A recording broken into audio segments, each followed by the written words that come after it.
ఎట్లుందమ్మా రేవంత్ రెడ్డి వచ్చినాక? రేవంత్ రెడ్డి వచ్చినాక అయితే ఏం దరిద్రంగా ఉంది, చాలా దరిద్రం అంటే దరిద్రం ఉంది.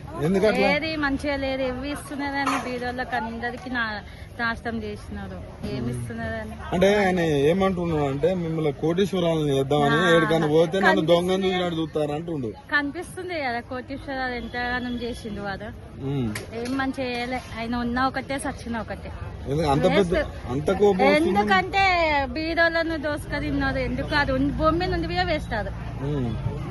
అంటే మిమ్మల్ని కోటీశ్వరాలను చేద్దామని ఏడుకైనా పోతే దొంగను చూసినట్టు చూస్తారు అంటుండు. మరి దొంగ కాబట్టి దొంగను చూసినట్టు చూస్తున్నారు. మంచిదైతే ఆయన కాలు మొక్కుతుండే కదా లోకము.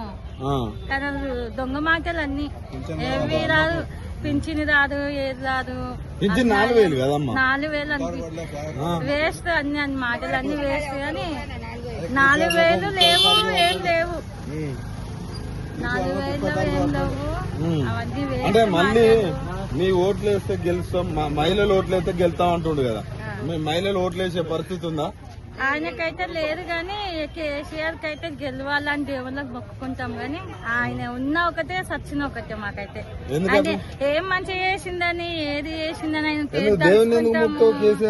కేసీఆర్ అంటే మాకు కొంచెం న్యాయం చేసినారు. అప్పటోళ్ళకు ముసలోళ్ళకు ఎవరికైనా న్యాయం చేసినారు. ఇప్పుడు ఫ్రీ బస్ న్యాయం కదా మీకు? అదే తనుకొని వస్తున్నాం. దిండేసుకున్న గాజులు సగం గాజులు వేసుకొని మళ్ళీ ఇంటికి వస్తున్నాం.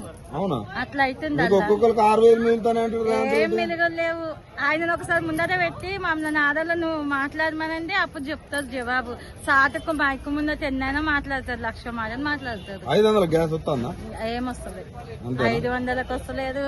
ఇంకొక 100 రూపాయలు పెంచింది అది గాని 500 వస్తలేదు. అసలు ఏంది బాయ్స్ వాళ్ళ మొగోళ్ళే ఓట్లు అవసరం లేదు, ఆడోళ్ళే మళ్ళీ మాకు వేస్తారు, మేము గెలుతాం అనే ధీమాతో మాట్లాడుతాడు. ఇక కొంతమంది ఆయనకు సపోర్ట్ లంచం తీసుకున్న సపోర్ట్ ఉన్న వాళ్ళు వేస్తుండొచ్చు. కానీ మాయాసంటి బీదోళ్ళు అయితే ఆయనకి వేసేంత ఛాన్స్ లేదు, లేదు, అస్సలు లేదు. ఏమో వాళ్ళ మాటిని లంచం తీసుకుంటే అయితే వేస్తుండొచ్చు. కానీ మాయాసంటి బీద వాళ్ళు అయితే ఆయనకి వెయ్యదు, అది గ్యారంటీ.